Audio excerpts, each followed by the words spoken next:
and testing practices to narrow the achievement gap reflects her dedication to closing learning disparities. Her latest publication, Believe I Can Learn, Uncover the Truth About My Journey, underscores her mission of empowerment and growth. Outside of the classroom, she leads as a CEO of Believe I Can Learn and also Embrace Total Lifestyle Change. And presenting with her is Melvin Ingram Jr. He serves as Assistant Superintendent for Safety and Support Services in Richmond County Schools, where he leads with a deep commitment to students and staff well-being. Over the course of his career, he's held leadership roles spanning Assistant Superintendent of School Safety and Operations, Executive Director of School Policy and Auxiliary Services, and Principal at both elementary and secondary level. As a middle school principal, his school earned the prestigious Schools to Watch distinction for academic excellence, equity, and organizational innovation. He started his journey as an elementary classroom teacher, a foundation that continues to guide his work today. Known for his belief in the power of community, he inspires collaboration that helps students and educators thrive. Away from his administrative duties in the office, he enjoys music and participating in 5K races with family and friends. You can read more about each of them in the bios link on our agenda page, but thank you so much for sharing with us today about establishing a culture of care in today's educational leadership world. Help me welcome them to the stage.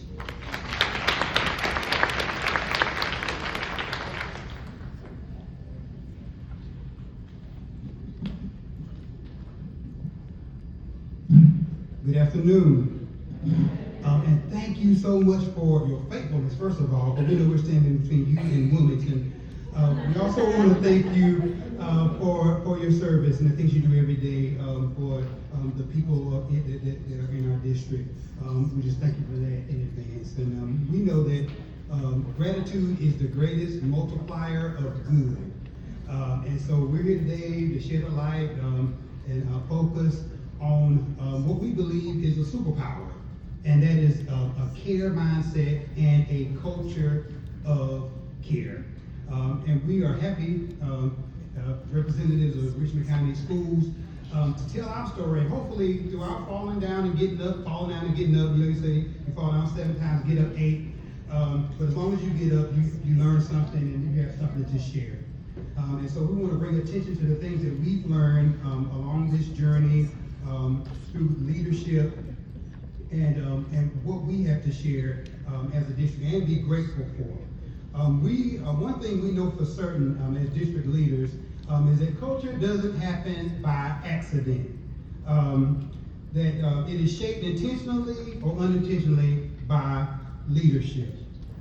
This quote captures the reality of our work. If we don't take time to create the culture we want, we'll be drained by the culture we have. And Lord, in these trying times, we need good cultures and a culture of care just to keep each other going. So in schools, culture rises and falls on leadership. It's how we show up, how we listen to one another, and how we support people. Because I know as personnel directors and people working in HR, you know that we are in the people business. I'm glad to be co-presenting with Dr. Isler. Usually, I'm dragging her along with me. I work in safety, so I'm usually asking her to go with me to the RISE Safety Conference. And so this time, I had a pleasure of attending my first PANC conference and co-presenting with her, which I'm very, very excited about. When we talk about culture, a culture of care, we're not just talking about lowering expectations or being reactive. We're talking about being intentional. A culture of care is the intentional work of leaders to create safe, trusting, and supportive systems where students, staff, families feel valued, heard, and empowered every day. I'm going to say the definition again. A culture of care is the intentional work of leaders to create safe, trusting, and supportive systems where students, staff, and families feel valued, heard, and empowered every day. If you look at the next slide, there's something very, very important at the bottom. This line matters very, very much to us. Every student, every family, every employee, every day, because it speaks to the fact that care isn't occasional. not something we do every now and then. It is consistent and something we should bring attention to every day. Today we want to talk about what this looks like through the lens of leadership. In an effort to make it stick, we'd like to show you a metaphor. I love a metaphor. It kind of gets me going. So I can kind of get it in my mind and get it into my heart. And I say, okay, what is this like? And so the first thing that comes to my mind to make it stick for me is it's like a petri dish. I don't know if we have any science teachers in the house. But a petri dish has a growth medium in there that makes it a good environment for things to grow. Our school culture of care serves as a nutrient-rich petri dish, intentionally designed to support growth. When care, support, and positivity are present, students and staff thrive. The environment nurtures well-being, strengthens learning, and fosters connection, ensuring that every individual feels safe, valued, and able to reach their full potential. So we have a question for you. What is in your district's dish? What is in your dish? Are you feeding a culture of support and care? Or are you feeding one of stress and silence? That's a rhetorical question, you know. I guess you can answer it out loud. But before we get into strategies, systems, and structures, I want us to pause, and I want you to reflect on your district. Leadership starts with people before policies. I want you to think quietly. Who in your building needs to know that they're not alone right now?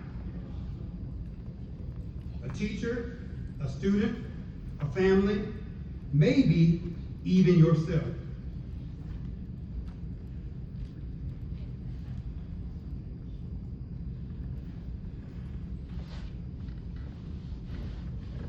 And as you think about it, I want to share something with you.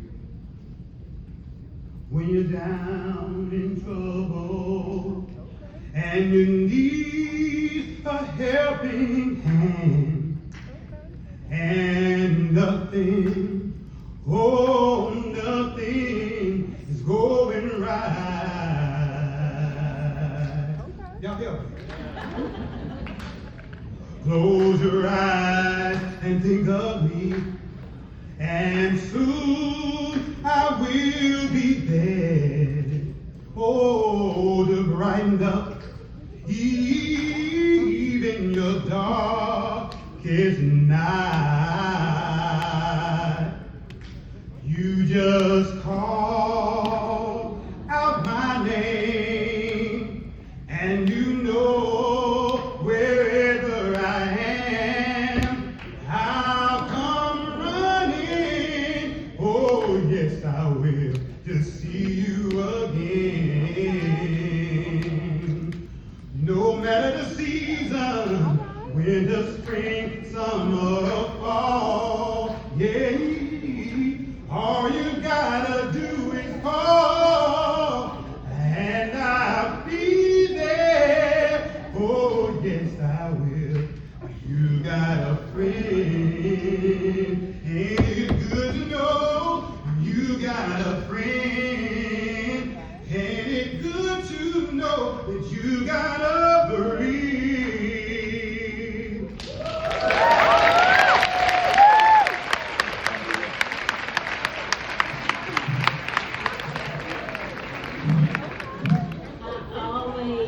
So inspired by Melvin. Every time he sings, every time he speaks, he truly is my accountability partner in the district. Besides my amazing team that I work with in human resources, I love Richmond County. I truly, and I'm actually leaving Richmond County this year. But I love Richmond County, and I just love the fact that we truly have each other's back. We truly have each other's back. And I want to start with a quiet work of care, a story from Richmond County. So listen up. It was a quiet morning in Richmond County, the kind where the buses arrive before the sun fully stretches across the sky. and school buildings hummed softly with the promise of another day. But something felt different. Not louder, not bigger, just different. Because a new leader had arrived. When Dr. Joe Farrell stepped into the role of superintendent in Richmond County in 2023, he did not begin with a grand speech or a list of demands. He began with a question. Tell me what you need. And then, more importantly, he listened. At first, people were unsure. Teachers had seen initiatives come and go. Principals had watched plans sit on shelves. Staff had learned to survive without expecting to be seen. But this time, something shifted. He showed up in schools, in meetings, in conversations that didn't make the headlines.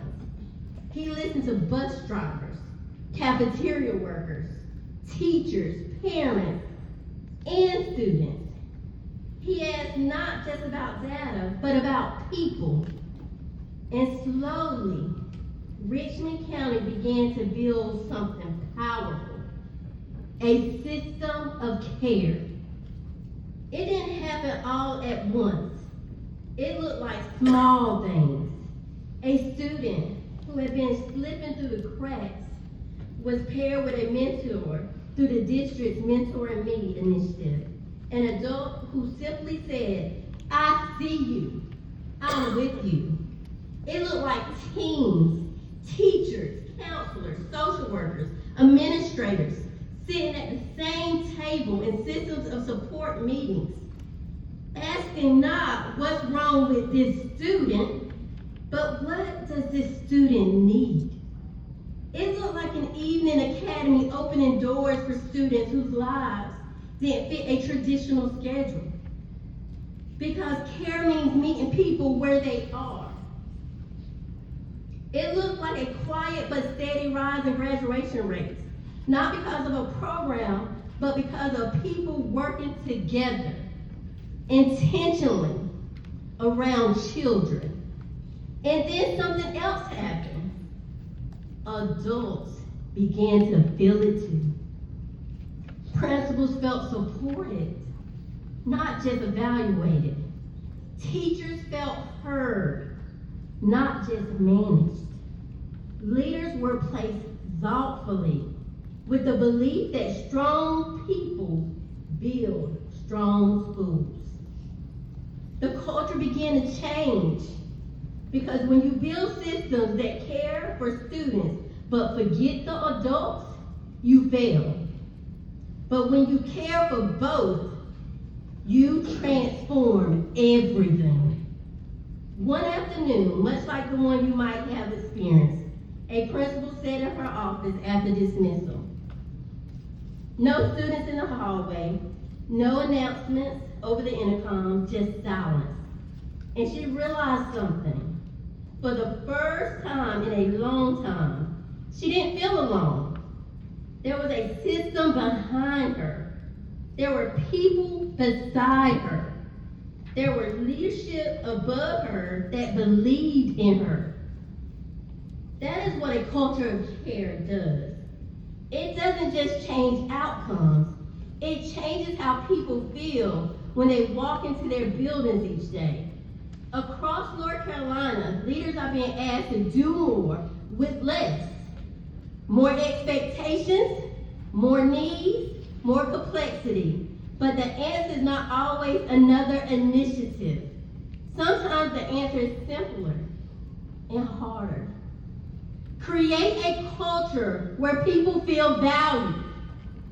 Create systems where support is intentional. Create space where voices are heard. Because when people feel cared for, they stay. When they stay, they grow. And when they grow, students succeed. Richmond County story is not perfect, but it is powerful. It reminds us that leadership is not about control. It is about connection. Not about programs, but about people. Not about mandates, but about meaning. And as you return to your districts across this great state, ask yourself the same question that started it all. Are the people in my system cared for? Because if the answer becomes yes, everything else will follow. I want you to take a minute at your table and think about that story. How does that story resonate with you in your district? Talk to your turn and talk partner. Just pick someone.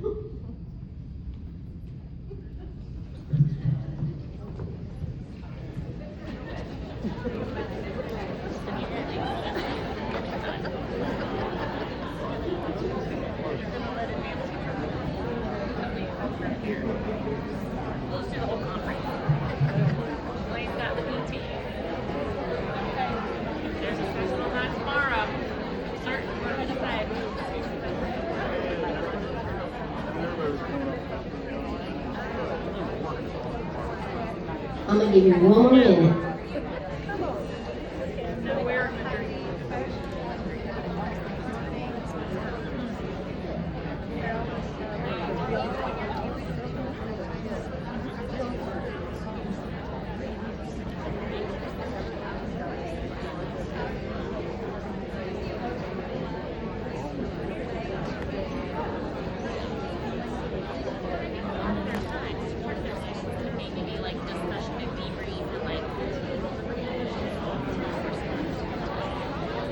When I say stop, you say listen. Stop. That's that elementary. Okay. Leadership begins with presence, which means leading through visibility, integrity, empathy, and engagement. Policies and procedures may establish authority, but presence establishes credibility. When you establish credibility, employees will want to impress you and go above and beyond for the organization if needed, because you are connected to the organization. Visibility and engagement matter. How connected are you to the people? How connected are you to the people? You should be connected. How often do you collaborate, communicate, and coach?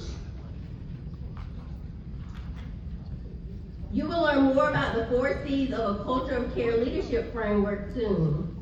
For personnel administrators, please do not forget, even though we operate within complex, legal, political, and community-driven environments, leadership presence shapes trust, morale, compliance, and organizational culture long before formal decisions are made. Richmond County Schools is more than a school district. We are one of the largest employers and most visible institutions in Richmond County, North Carolina, serving approximately 6,339 students across 14 schools and employing more than 1,100 staff members. Richmond County is a rural, historical, rich, diverse county in the Sand Hills region with a population of approximately 42,000 residents.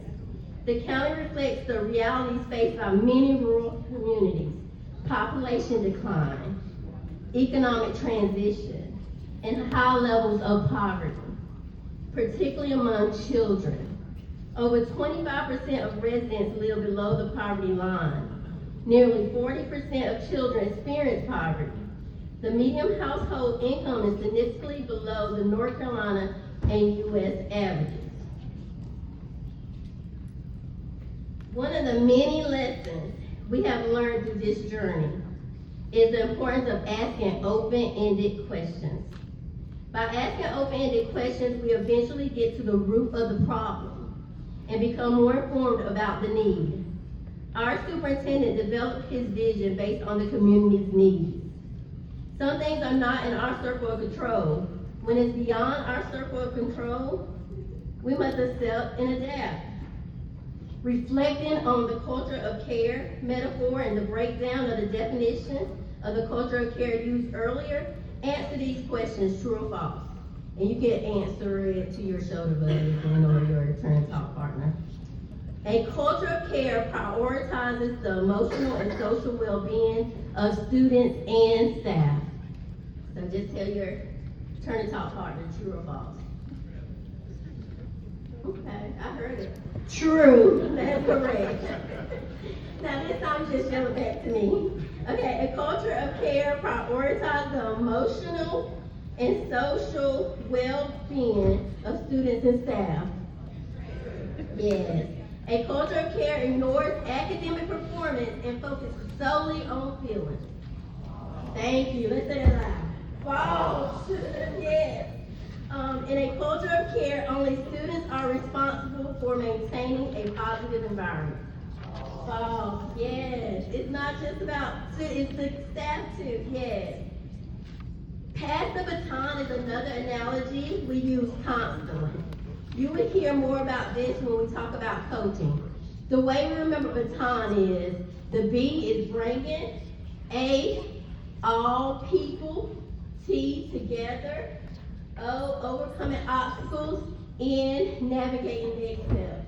So bringing all people together, overcoming obstacles, and navigating next steps. That's what we're constantly doing, passing the baton. It's not just about I'm small in this picture. It's about all of us, our collective intelligence, okay? Passing the baton to each other. Leadership is temporary. Stewardship is permanent. I'm gonna say that again. Leadership is temporary. Stewardship is permanent. This concept is associated with all 4 C's: connection, collaboration, coaching, and communication. Excellence in personnel work is ongoing. Reflect, learn, and refine systems to serve people, purpose, and community better. To perfect our practice, I want to introduce you to the Culture of Care Leadership Framework. You have a yellow sheet of paper at your table with information about a Culture of Care Leadership Framework. I want you to look at that paper. Make sure you have paper. If you don't, please raise your hand. Somebody will make sure you get one. Okay. It's extra copies on tables. Strengthens accountability. Care does not lower standards. It creates conditions where everyone can meet them. Personnel directors lead culture through presence, consistent practice, and reliability. May I have 4 volunteers to read the information under connection, collaboration, coaching, and communication. Who's gonna read connection? And somebody with a loud voice.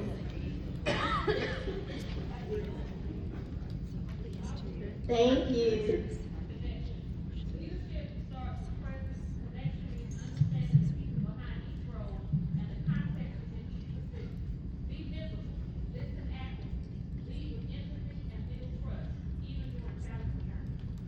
Also connection. I see you. I know the context and I am present.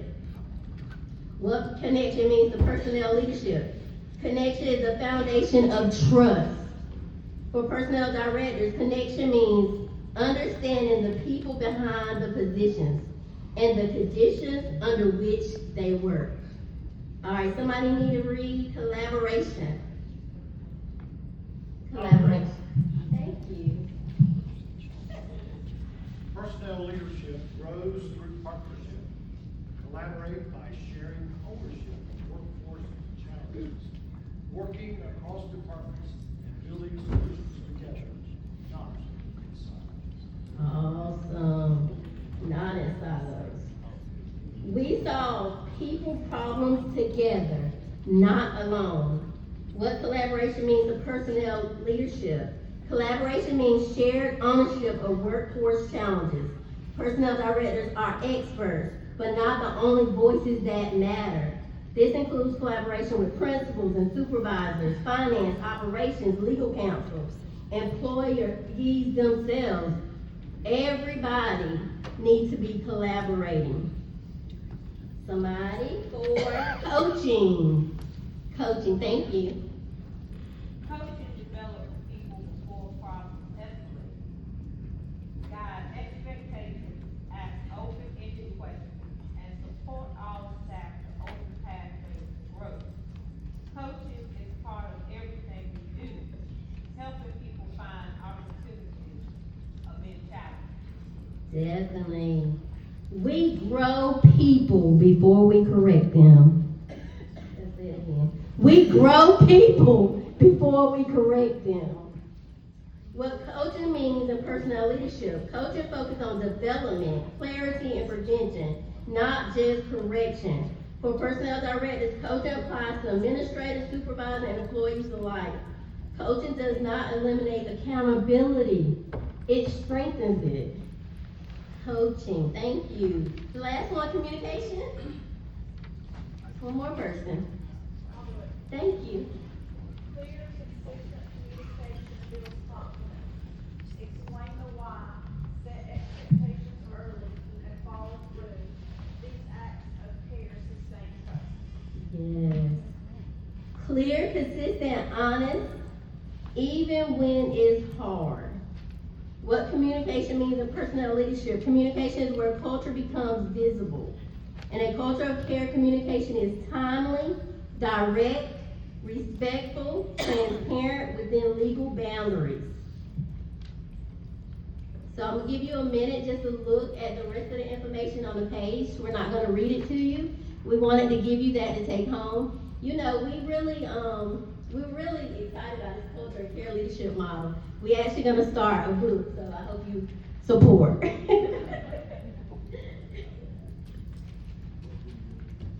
Let's take 1 minute to look at the rest of the information on the sheet.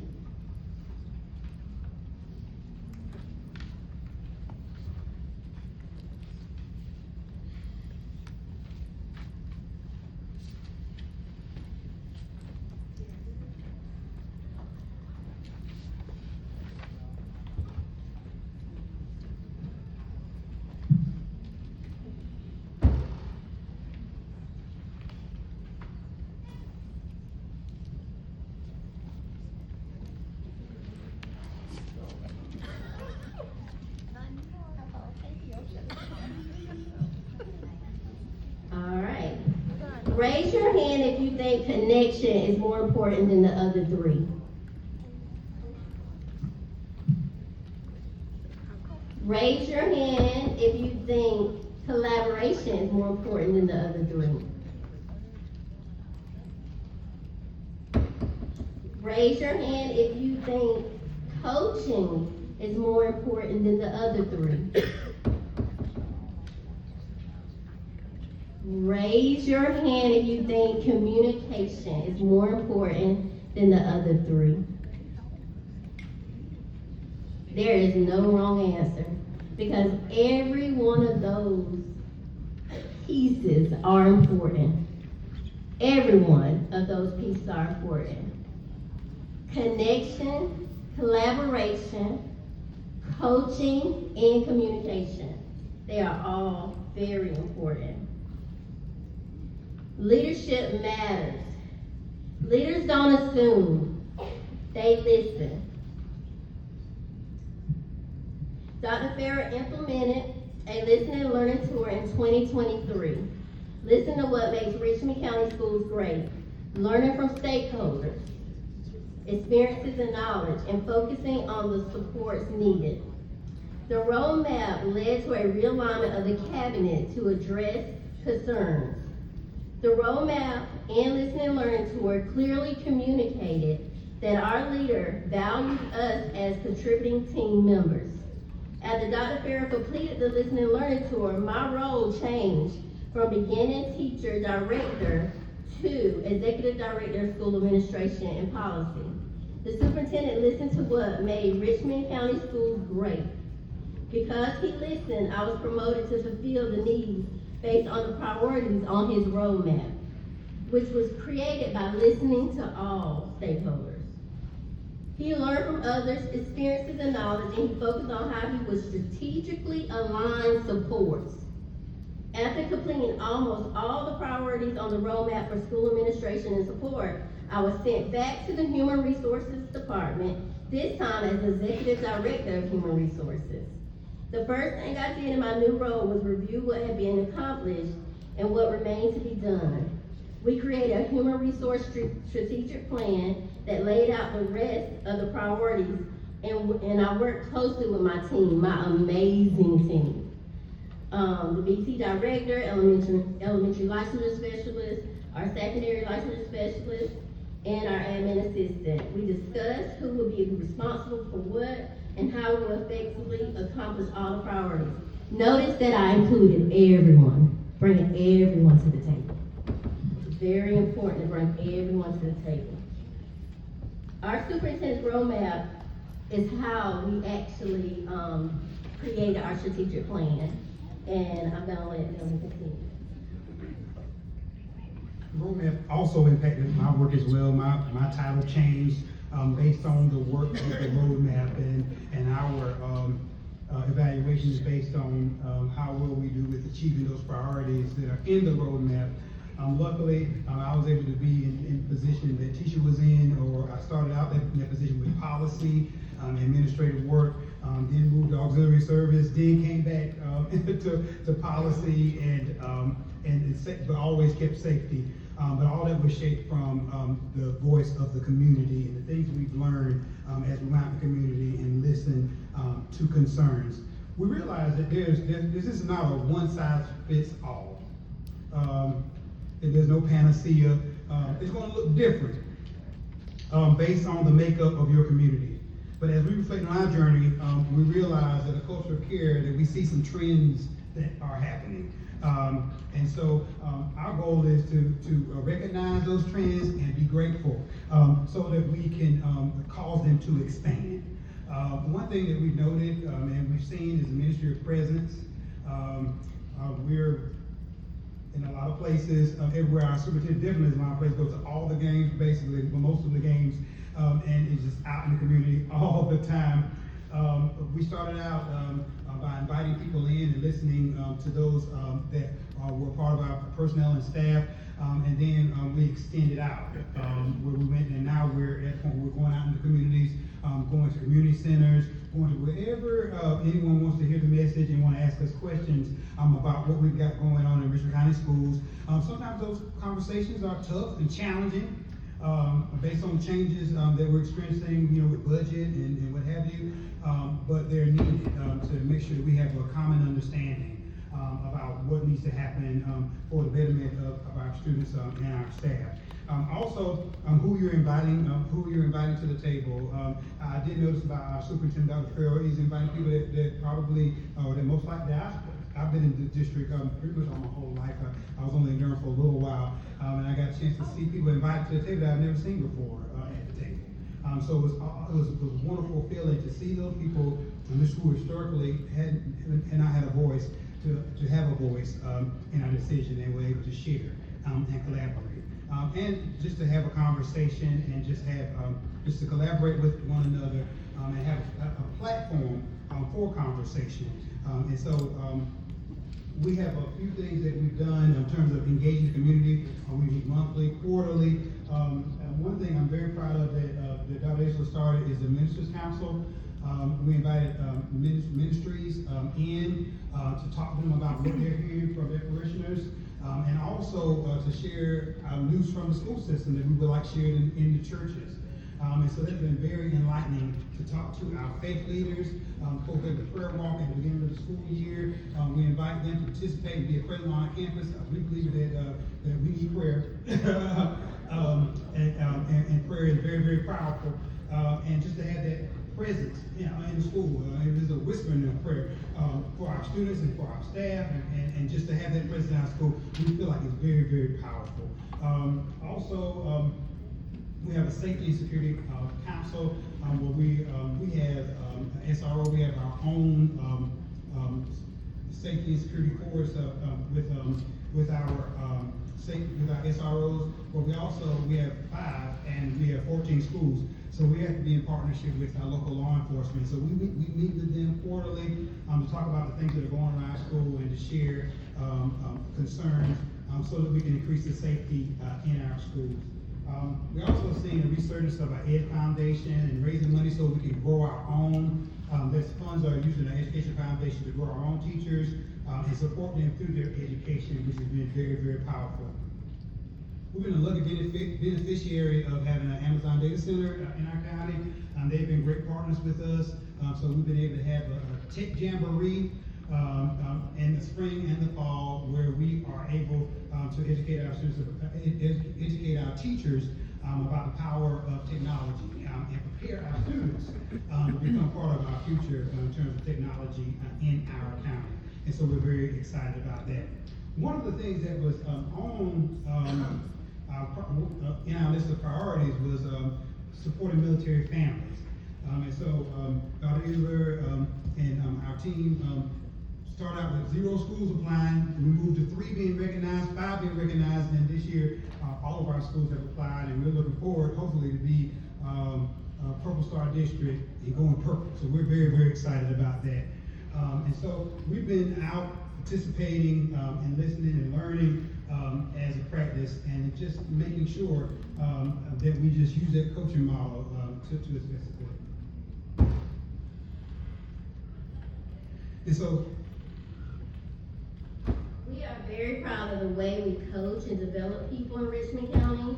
We coach in every department, but there's a special emphasis in curriculum. We have a principal PLC every Thursday, the first 3 Thursdays of the month. The first Thursday is elementary principals. That second Thursday is our secondary principals. That third Thursday of the month is our district directors and our principals. We really coach them on being effective. I mean, we give them so many tools. So, I mean, I'm very proud of that. Also, something we do to develop our people, we have aspiring leadership, just trying to see who wants to be a leader, and we really cultivate leaders in our county because we want to grow our own.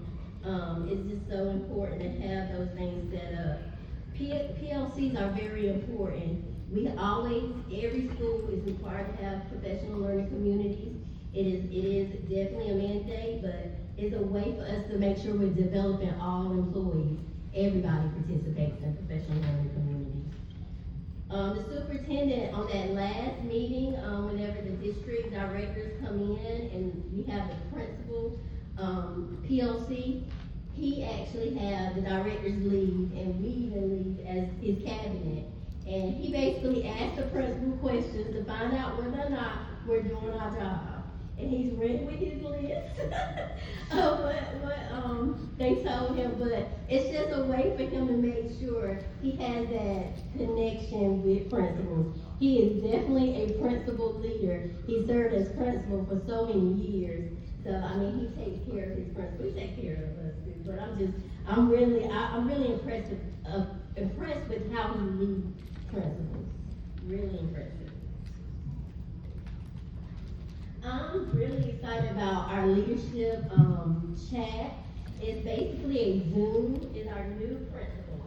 It's a Zoom meeting every first Wednesday at 1:30. We don't change it for anything, but it's not mandatory, it's optional. If you're year 1 through 3 and you're a principal, you can come on. Now, even if you're not a new principal, you can still join. And I always give feedback at the very end of that session. I was very fortunate to be a part of the aspiring superintendent cohort last year. So what I did was I created kind of like a curriculum based on the information that I learned from that cohort, and I basically helped the principals lead them to know what to do to be effective in leadership. So we really focus on the leadership focus. But one thing I'm really proud of, we always start with celebrations. And I learned that trick from Dr. Ron Hargrave. He always starts with a celebration, if people didn't know him. And I was in his critical conversation group, and that was one of the things that really impressed me. And so every time I have a meeting, even when I have my team meetings, I'm always starting with celebrations and celebrating wins. That's true. So we talk about having a culture of coaching, and coaching people up, and bringing our people together. We talk about passing the baton, bringing our people together, overcoming obstacles, navigating next steps. I've benefited from the new principal chat as well, just being able to hear from new principals, to hear their concerns, and provide, gives me opportunities to provide support to them in meaningful ways. We wanted to highlight some of the people that do great work in our county. And one of those people is our dropout prevention coordinator. Hopefully it'll come up. He runs our Mentor in Me program. This is him talking a little bit about that. Hopefully we can get him to come up. Yeah, because I know the pictures were not working, so I was going back, I'm like, where's the pictures of the slide? Yeah, but Mentor and Me is a program where we have a success, I call them a success coach, and people in the building, success coaches, that help students that are at risk, that mentor them and check in with them and hold them accountable. It's like their accountability partner. And we had a wonderful school board meeting just recently where we just had some success stories and some wonderful outcomes. And he is instrumental in improving our graduation rate. And so we're just proud of the work that Dr. Gillum is doing in our district. Please look at the recent board meeting that was March. He talks about the Mentor and Me program. You can go on YouTube and find it. I also have a small clip in a presentation. For some reason, all our information is not showing, but I'm thinking it's probably the internet. But still, please look at it. It's really powerful, that Mentor and Me. Now, best practice highlight, taking care of our teachers. We really take care of our teachers in Richmond County. One of the things we do is inspire excellence at every board meeting. We actually have a plaque, and every school is recognized, a classified employee and a certified employee, and they receive the plaque, get their picture taken, and then of course it appears everywhere. And then we have the Education Foundation grant, and they award $1,000 for innovative projects. The teachers just really have to apply. Every school receives an award, and then they do the whole prize patrol where they go out, just like we do with our beginning teacher prize patrol. We go out and surprise our beginning teachers when they're named beginning teacher of the year. We all get in a little van. It's so fun. And we have their $100 check and their plaque, and they love it. I get excited. You tell I love beginning teachers. I get so excited about that. But we do a lot of things to celebrate our employees. We also have like a central office spotlight. And with the central office spotlight, anybody can put information in a box we have outside of human resources. And whenever they drop it in the box, they basically tell why this person should be recognized.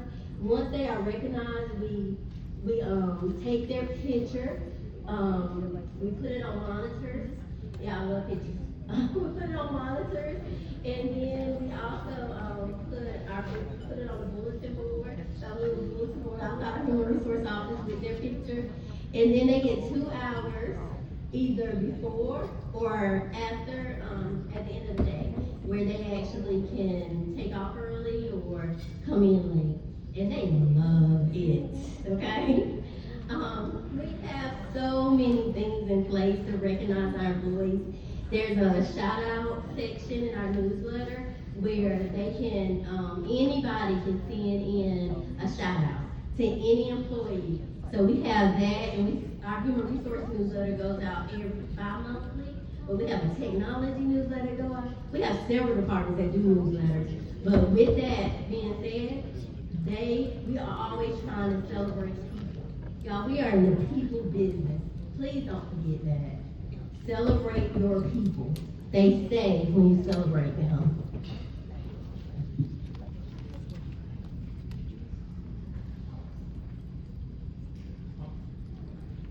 And in my area of safety and support services. We do a lot of work around behavior, and classroom culture, classroom management. I know we all remember being teachers, and especially new teachers, and trying to figure out what do I do with these kids, and how do I get them to do what I need them to do. And that's a critical need of our staff. We noticed in our district, and it's probably across the state, where we have a lot of dysregulated children. And so our work has been around working to get them regulated with zones of regulation. We have also have consultants. Let's go learn, and we've hired a behavior support coach. And so we've put coaching cycles around behavior support. We have a district problem solving team. We take a problem solving approach to discipline. And it's also gotten into our schools with our school-based problem-solving teams. And I think the thing I find most impressive, that I love the most, is like our behavior 411s that we have every Friday, where faculty and staff can set up times to meet with coaches and consultants to talk about what's going on in their schools and how they can plan solutions for the classroom.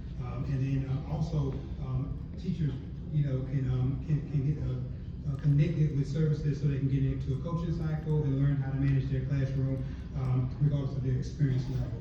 So we find it been very, very powerful. I don't want to jinx us, but discipline is down. And I think it's because of this work, and I also deal with parent complaints, so parent complaints are down. And so it gives me space to be more proactive instead of reactive. And I'm truly grateful for that. And so we have a hub approach, and so all these things can be found in the hub. And so we know we're not going to have these consultants forever. We're not going to have a coach forever, but hopefully we'll prepare expertise in the building so that we can find solutions in the building and be able to support one another. And so we want to challenge you and leave you with a challenge. A challenge to create a culture of care or to grow your culture of care that's already established in your district. Leaders can eliminate stress, can't eliminate stress, but they can build cultures that can help navigate it with strength and support. And so we've all been in a place where we needed some care. So kindness begins with understanding that we all struggle. And so we just realize that everybody's been in our boat, and everybody's had challenges and struggles, and just looking out for one another. And sometimes it doesn't always, people don't always show it. They don't look like what they've been through. But just to know that you're going through it, somebody else is going through it. And again, caring is a superpower. So hope these are your takeaways, that you've been on a journey with us. As we sought to take care of the people in our district, hopefully you got some lessons learned from our trial and error, and our progress forward. And hopefully you got some insights into something you can take back to your district. We thank you for your time, and we thank you for your attention.